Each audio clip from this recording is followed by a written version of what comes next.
discover the ultimate guide on how to go to Mars with NASA and SpaceX.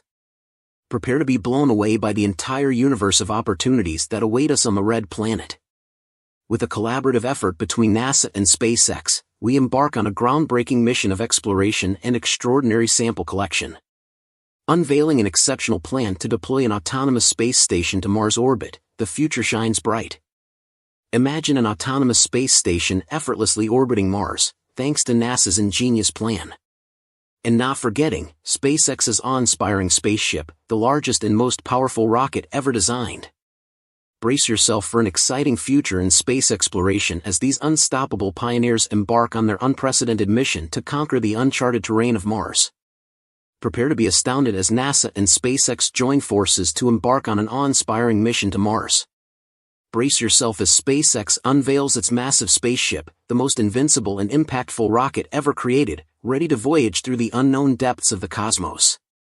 With plans to establish an autonomous space station in Mars orbit, NASA and SpaceX are poised to conquer new frontiers, paving the way for groundbreaking discoveries and potentially groundbreaking sample collection on this enigmatic world. It's time to dive into the thrilling world of extraterrestrial wonders as we embark on an extraordinary adventure to Mars. Explore alongside NASA and SpaceX as they push the boundaries of human potential for interplanetary travel and shed light on the mysteries of Mars. Witness the mind-boggling capabilities of SpaceX's colossal rocket and embark on a surreal journey towards sample collection and understanding the intriguing beauty of the Red Planet. Marvel at the prospects of deploying an autonomous space station to Mars orbit, raising the bar for interstellar achievement. Don't miss this out-of-this-world adventure. Join us as we delve into these pressing questions. We are going to Mars, people. I mean, not you and I, probably not at least. But people will go to Mars because the desire for exploration and adventure is fundamental to the human condition. We are not very good at staying in one place, we never have been. The question that remains unanswered though is just how we're going to get there. Well, it's complicated. But there are essentially two paths that we can follow. The old school method, that's NASA, or the new school, which is SpaceX. Each option brings a lot to the table, and more than likely we are going to need all of the help that we can get because this journey is going to be epic. The first step in the process of reaching Mars is a big one. We have to establish an advanced and permanent presence on the Moon. It might not seem like a big difference, but going from the Moon to Mars will be a lot easier than going from Earth to Mars directly. The Earth's gravity and dense atmosphere make it a nice place to live, but these factors also put a hard limit on how much stuff we can launch into space at one time. As NASA establishes their human presence on the Moon and in cislunar space, they will be simultaneously expanding their robotic presence on Mars.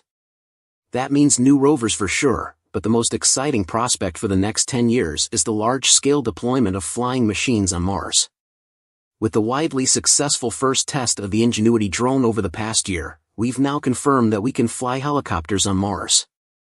This opens up a whole new potential for exploration and sample collection on the Red Planet. NASA even has a plan to deploy an autonomous space station to Mars orbit, acting as a more permanent way station, not just for missions going to Mars, but also for the return trips. A big part of the next phase of Martian research is going to be sample return missions. That's the essence of NASA's Moon to Mars plan. We establish our foothold on the Moon. We learn how to survive and build in the harsh environment of a lifeless world. At the same time, learn as much as we can about the planet Mars, and we put down a robotic foundation for the first people to arrive. So here's the deal. NASA has a plan to reach Mars with a crewed mission, but they don't have a transport system to get them there. The SLS rocket and Orion capsule system was once thought of as having potential for interplanetary crew transport. But due to cost and difficulties associated with producing the flight hardware, NASA has rolled back their plans for SLS to only servicing Artemis moon missions. SpaceX, on the other hand, does not have much of a plan when it comes to establishing a presence on Mars. They have some nice digital renders, and Elon Musk has said many times that he wants to build a city of 1 million people on the Red Planet, but that's all we have to go on. There are a lot of blanks that still need to be filled in. But one thing that SpaceX does have is one hell of a spaceship, the biggest, most powerful rocket ever developed.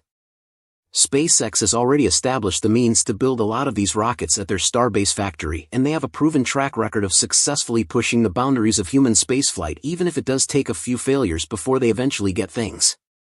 Right. NASA and SpaceX have always worked closely together. SpaceX is currently the only method for American astronauts to reach low Earth orbit from American soil, and if everything goes smoothly in the next few years, then the Artemis program should represent a massive step forward in the relationship between SpaceX and NASA, with astronauts using the Starship as their primary vehicle to land on the Moon. So assuming that everything goes according to plan, we are expecting that the first human mission to Mars will require the best of both NASA and SpaceX to accomplish, and here is how it's going to go down.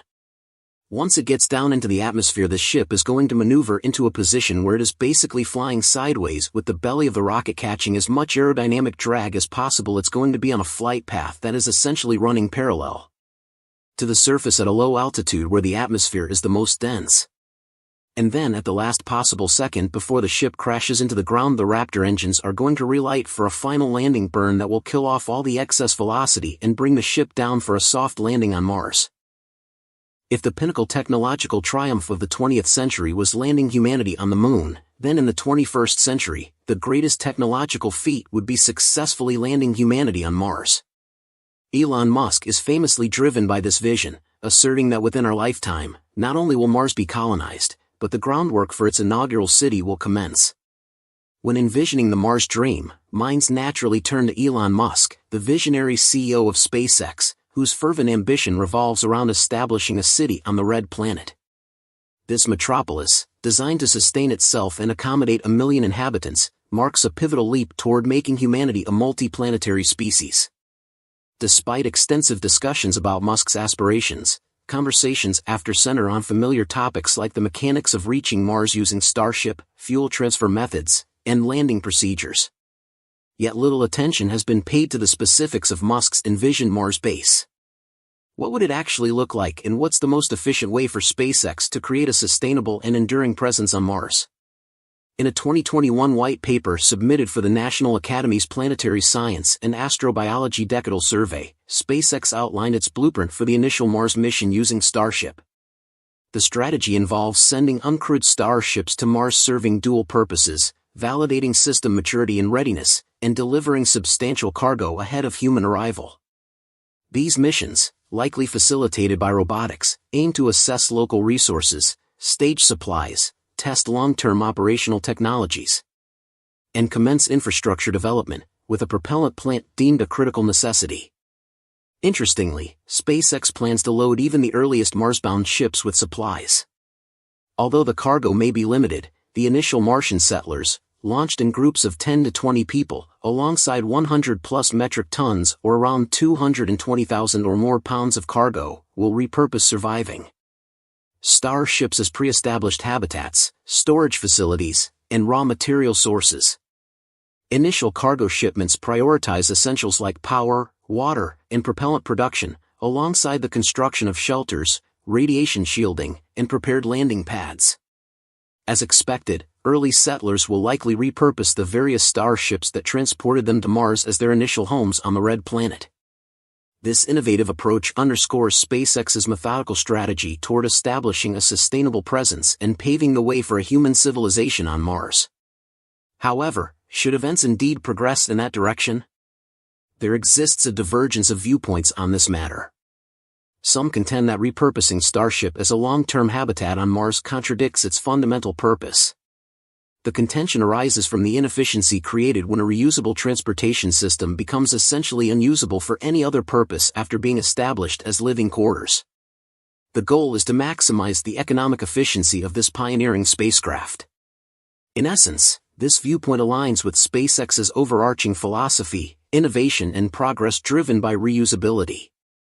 This very principle has played a vital role in democratizing access to space, making it more accessible and affordable. So if Starship isn't designated for habitation, what strategies will be employed to establish a base on Mars?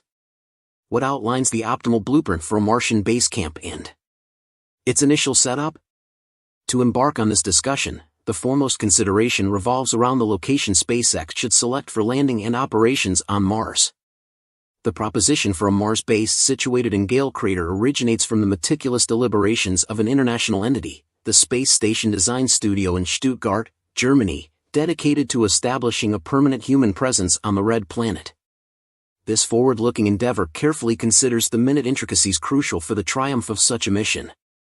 Centering particularly on Gale Crater as the ideal locale for this inaugural Mars base, Gale Crater emerges as a strategic choice for various compelling reasons, prompting the organization's strong efficacy for its selection. Notably, the crater has been under the exhaustive scrutiny of the Curiosity rover, Mars' largest and most capable exploration rover, for over a decade, offering a comprehensive and intimate understanding of the region. This familiarity plays a paramount part in mission planning and risk management, as the wealth of data gathered by Curiosity aids in making informed decisions regarding the deployment of infrastructure and allocation of resources. The allure of Gale Crater surpasses data availability, encompassing its geographical placements and climatic characteristics. Positioned at 5.4 degrees south of Mars' equator, the crater experiences relatively moderate temperatures, reducing the energy requirements for maintaining life support systems. Particularly heating. The rationale behind choosing Gale Crater combines comprehensive data, moderate temperatures, potential water reservoirs, and inherent radiation protection, collectively forming an optimal environment for establishing a Mars base. Following this, the Space Station Design Studio proposes a meticulously planned sequence of unmanned missions. This mission's primary objective is to establish a sustainable human presence on Mars while prioritizing astronaut safety. Its key components include an orbiter, ground stations, a Mars ascent vehicle, and inflatable habitats. The deployment sequence involves initiating the orbiter and ground stations, which enter a supersynchronous orbit, facilitating an efficient transfer orbit toward Mars. This positioning is of utmost importance, as once the orbital station, habitat, and cargo are all in place on Mars, the crew can transition to a low Earth orbit and a deep space habitat. This strategic move sets the stage for subsequent phases of the mission, ensuring optimal conditions for continued operations. The low Earth orbit station, whether a Starship or an alternative component, serves as the starting point for astronauts to establish a deep space living environment. Once this assembly phase concludes, they commence the real-time assembly of the Mars base using TEL robots. Employing an automated system with assembly robots on Mars is a prudent decision, due to the considerable time delay in transmitting commands from Earth to Mars and receiving feedback. Leveraging TEL robots for real-time assembly from Mars orbit streamlines the process by capitalizing on the speed of light for communication. The synchronous orbit station, potentially a Starship or replaceable component, plays a critical role in this plan. Its adaptability allows for component replacement whenever necessary. Any potential issues arising during ground station assembly could prompt a return to Earth, given the deployment of the ground station. And that's about it for today's episode. Thank you so much for tuning in, and that's all for today's update. If you enjoyed watching and found it useful, please make sure to subscribe to my channel and hit the like button. And if you want to support our channel and if you want to be up to date, you can become an exclusive member, so click on our perks through the link in the description below. Thanks to watching and see you next time.